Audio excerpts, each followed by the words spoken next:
Welcome po sa ating channel.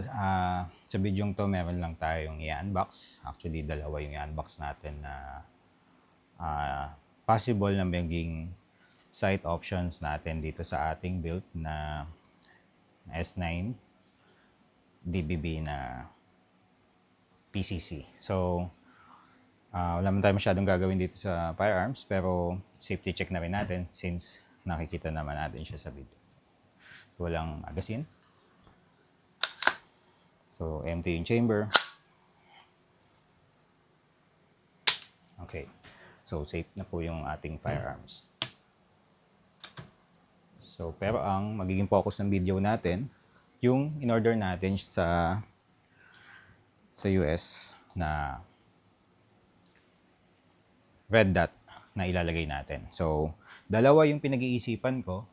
Kaya ako ginawa tong video na to para din matanong ko din kayo kung ano yung opinion nyo, ano yung masasuggest nyo, ano yung mas maganda na babagay dun sa build natin. So far, napakita ko na naman sa inyo yung build natin na PCC, yung S9 na DBB natin na 6.5 inches, pero extended yung, mas mahaba yung handguard niya at in-extend natin yung muzzle device para lumabas din yung suppressor.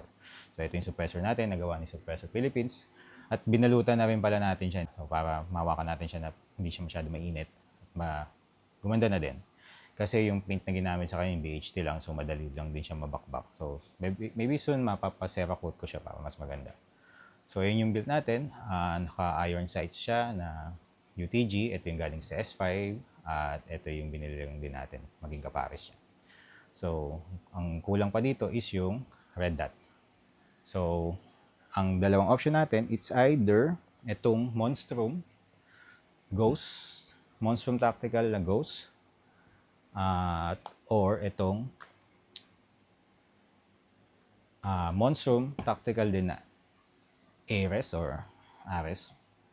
So magkaiba siya. Ito yung parang ano lang din siya, parang siyang pistol red dot, pero pang rifle yung looks niya. Ito talaga scope siya. So yung red dot scope. So i-unbox natin. Ito munang yung Ghost muna. So comment down below po at the end of the video pag napanood natin siya. Para makita natin kung anong, matulungan nyo ako sa pag-decide kung ano dito yung ilalagay natin. Kung ano yung mas babagay. So i-flash fit lang din natin siya para matignan natin yung magiging looks niya. So ito po yung Monstrum Ghost na red dot. So kung mapapansin nyo, meron ding mga store dito sa Pilipinas na nagbebenta. So mas mura siya, mas cheaper siya kumpara dun sa mga Holosun, kumpara sa mga, of course, sa mga 3G-Con at mga Aimpoint. So sobrang budget friendly na mga red dots at na accessories to, yung brand na Monstrum. So sana magkaroon talaga ng official distributor ito sa Pilipinas. Kung naririnig ako ni Monstrum, sana, pwede ako, nagpipresenta na ako. Baka pwede na maging distributor nyo dito sa Pilipinas. Para naman dun sa ating mga gun enthusiasts na medyo tight yung budget, pero naghahanap ng medyo quality na mga accessories. Weapon lights at mga red dot, mga optics. Kahit sa pistol meron sila. May mga LPBO sila. Actually, gusto ko yung makabili ng LPBO na pa-testing. Pero so far, ito muna yung nabili natin. So, ito yung Monstrum Ghost. Meron siyang manual, silica gel,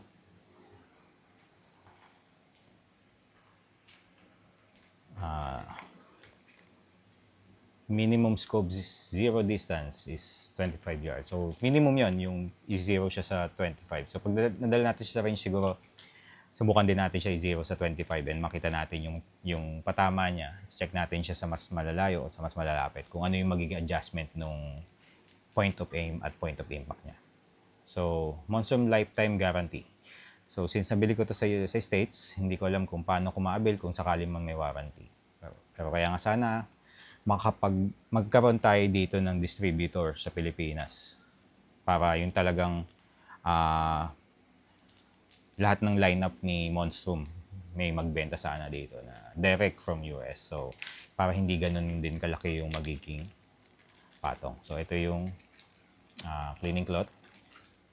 tools. Another tools. Siguro isa dito pang adjust. Isa pang install. So, testing natin yung mismo unit. So, ngayon ko pa lang siya makikita. Ngayon ko pa lang siya na-unbox. So, ito yun. Maganda naman siya. So, ang ganda ng tsura niya, ang ganda ng looks niya. Based sa performance, maraming gumagamit sa US nito na nagustuhan nila kasi mura lang siya. Hindi siya ganun kamahal. Pero maganda naman yung mga reviews nila na nagpa-function naman na maayos. So, hindi na muna natin din bubulat-latin ng todo pero makita lang natin yung setup niya. So, pakita ko lang din sa inyo yung mga kasama. Meron din siyang cover, lens cover. Pwede mo siyang install. So, sa ibang mabibili yung red dot, so separate yung pabibili yung mga cover niya. Ito kasama na siya. So, bali ganyan siya. Pwede mo rin namang wag ilagay pero para maiwasan din yung dumi, so mas maganda nandyan siya. Gagamitin na lang, so mabilis naman din siya iangat.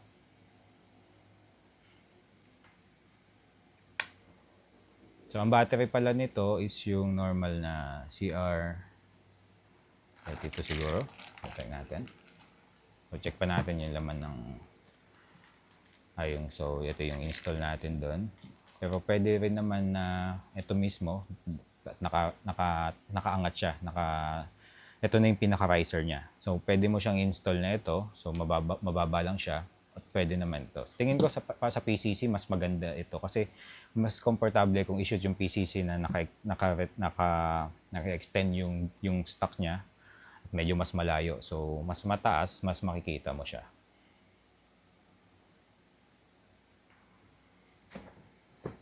So yan, ganyan siguro siya.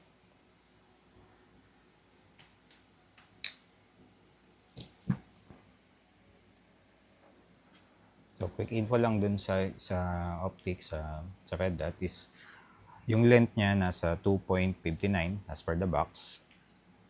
Yung haba niya.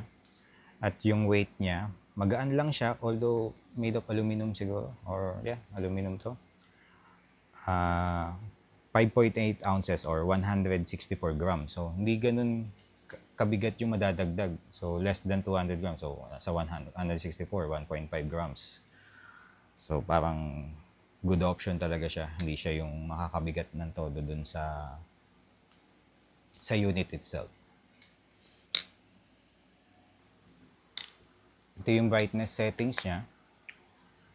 So habang chine-check natin, tanggalin ko na lang muna ulit yung cover kasi mas madaling pihitin. So ito na rin yung niya, yung switch niya. So ito yung pag naka-zero, so wala siya, patay siya. Tingnan natin kung mapakita natin sa camera yung dot.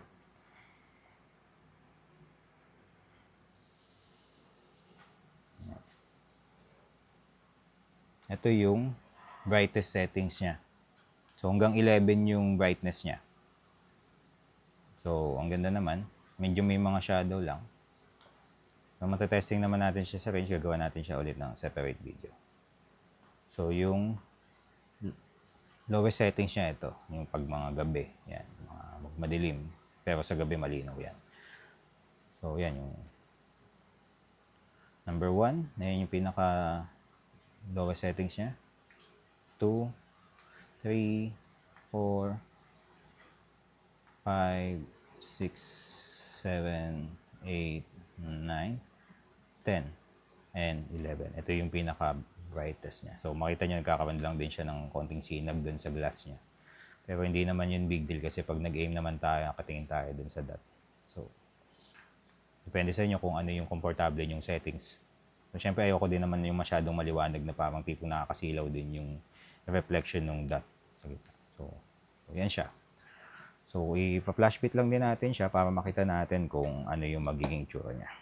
I-off na lang muna natin.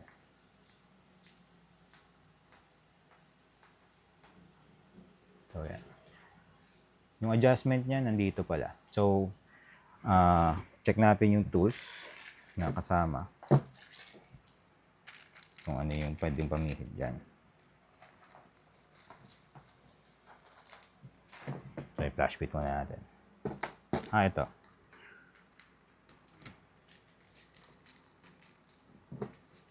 Yung mga tools pang install nitong siguro kung ikakabit ko siya dito sa position na to.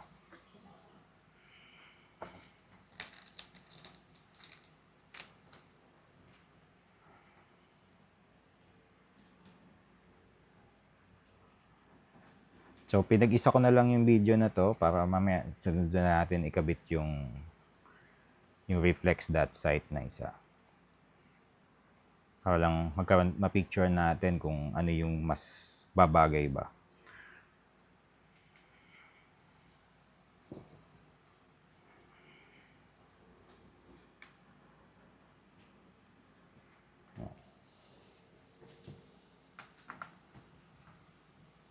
Yan, so gaganyan lang muna natin.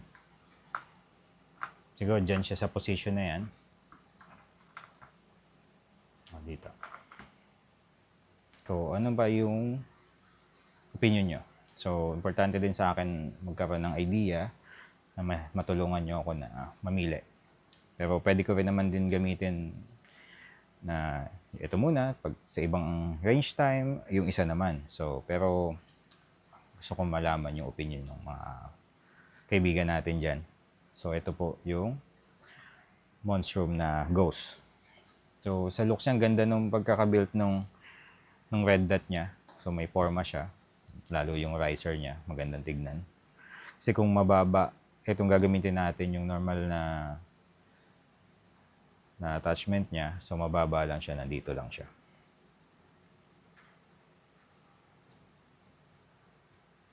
So, para sa akin, mas gusto ko to, mas preferred ko tong gamitin yung naka-riser siya. Kasi nga, pag sinut ko siya, gusto ko medyo naka-extend yung buttstock. Tapos, makakita natin siya. So, sa kowit, so check natin kung magko-kowit na siya. So, hindi ko lang mapapakita dito sa camera, pero kung sisilipin ko siya, so maganda yung kowitness niya. So, try natin ipakita na naka-view yung camera dito. So, kita naman siya, naka-witness naman siya kung mapapansin niyo. So, nandun siya sa line of sight nung iron sight natin. So, nagko-witness. So, sa looks, maganda naman. Kung mapapansin nyo. So, punta naman tayo doon sa isang red dot. So, tanggalin muna natin to. So, cut ko na lang yung video para sa pag-uninstall. In-uninstall muna natin. Hindi natin pinakita sa video para hindi masyadong humaba. So, ito naman yung Monstrum Tactical na Ares or Ares. So, unbox lang natin.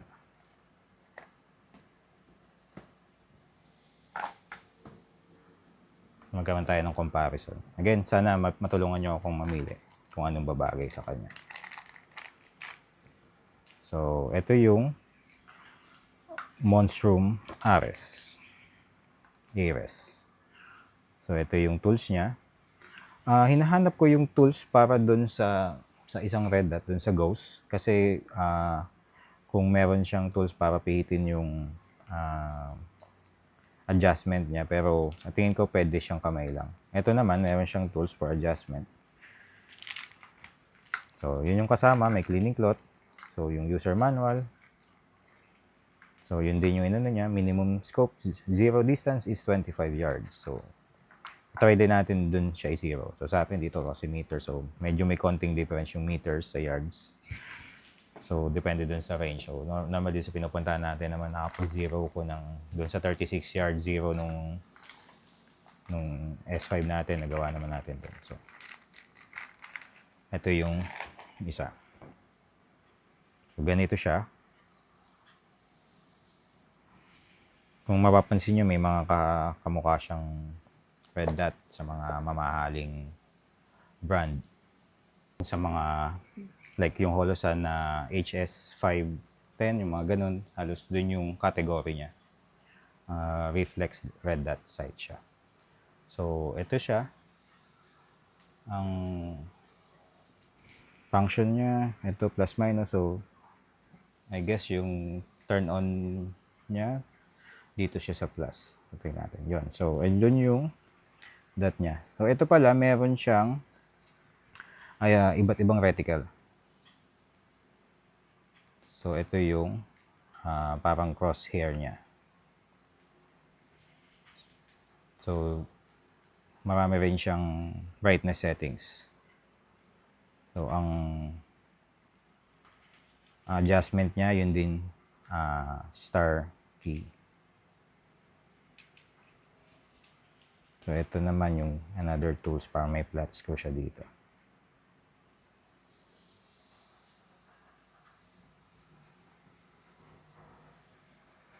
So, check natin kung mapapalitan natin yung reticle niya. Or yung off natin, i-off natin siya. Press lang natin yung minus. So, nag-off na siya. Suggest nyo po kung gusto nyo yung ghost o yung Ares. Try natin siya ikabit.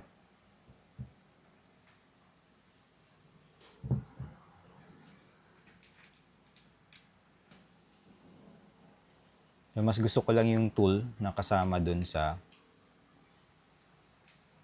Ares natin. So, ito lang siya. Magagamit mo na siya sa pag-install dun sa railings, sa Picatinny. At the same time, ito na rin yung gagamitin mo para sa adjustment ng windage niya at yung height niya, yung up and down. So, check natin. Again, dun sa S9 BBB natin. So,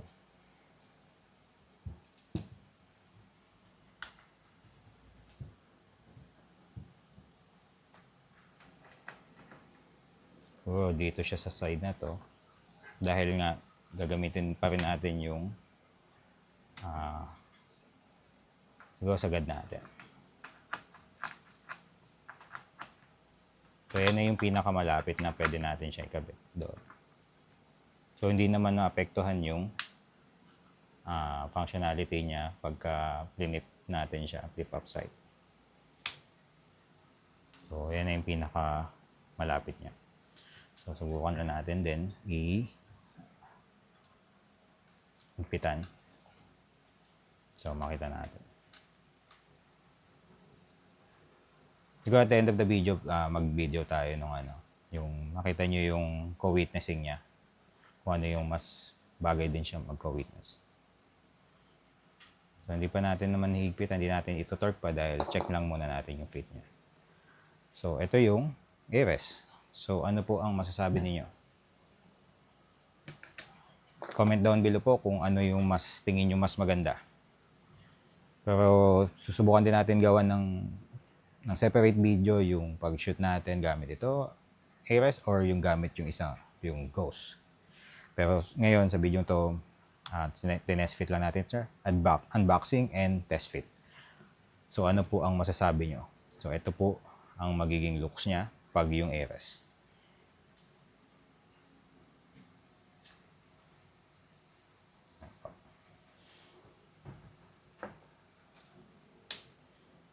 Co-witness is so mas maganda po yung pagkaka-co-witness niya nitong Ares dahil mas malaki yung window niya, mas malapad. So kitang-kita natin yung yung ano niya, yung sight natin, yung iron sight natin, front and rear. So ang ganda ng pagkaka-co-witness niya. So kung gagamitin natin siya na hindi natin i-on yung dot, so maganda yung pagkaka-co-witness niya. Para sa akin, mas maganda yung co-witnessing nyo to. Pero papakita ko rin sa inyo para pag nag-comment kayo, alam niyo yung masasuggest nyo sa akin. So, yan po. Salamat po sa inyo at sana matulungan nyo ako mag-decide. Kasi kung ano man yung hindi ko mapipili doon, siguro sana makabili pa tayo ng iba pang PCC o may messages kayo ng pag-iipunan natin para magamit din natin siya. Po yung pagkaka-witness niya. So, pasensya na at hindi ko ma-focus ng maayos yung dot, pero since para lang makita natin yung window, ayan po yung witness niya. So, mapansin nyo, medyo kailangan talaga nating i-zero yung dot. At the same time, yung iron sight natin. So, ito po yung Monstrum Ares. Ares. Check din natin yung ghost. So, kaya sabi ko kanina, mas gusto ko yung pagkaka-witness niya dahil tumagos talaga siya dun sa window ng red dot. Ano po yung front sight, yung rear sight, at yung dot natin. So, kung patay yung red dot, makikita pa rin natin siya. Dito naman sa ating Monstrum Ghost, ito yung co-witness niya. So, kita naman yung front. So, pasensya lang po, hindi natin ma-focus na maayos. Ayun po yung front sight natin. So, magko-connect naman siya sa rear sight. So, kung hindi natin gagamitin yung dot, so may shoot naman natin siya gamit yung iron sight natin. So, salamat po sa panonood nyo. Comment down below na lang po kung ano yung napili natin na may sasuggest nyo sa akin na mas ikabit ko dito sa ating S9 DVB na PCC build natin.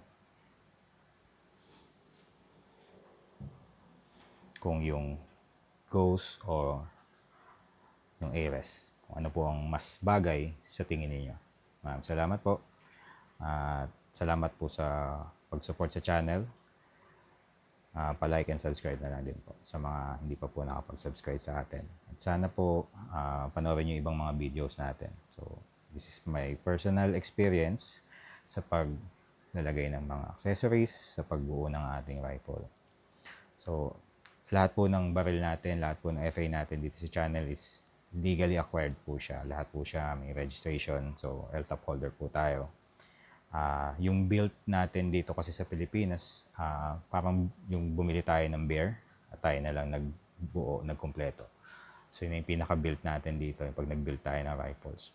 Hindi katulad sa ibang bansa like sa States. So, per parts, bibili nila at hanggang sa mabuo nila yung rifle kasi hindi naman yun nire-register. So, di sa atin, kailangan mabili natin siya na registered. Then, tayo na lang maglalagay ng mga accessories. So, yun lang po additional information natin. Maraming salamat po.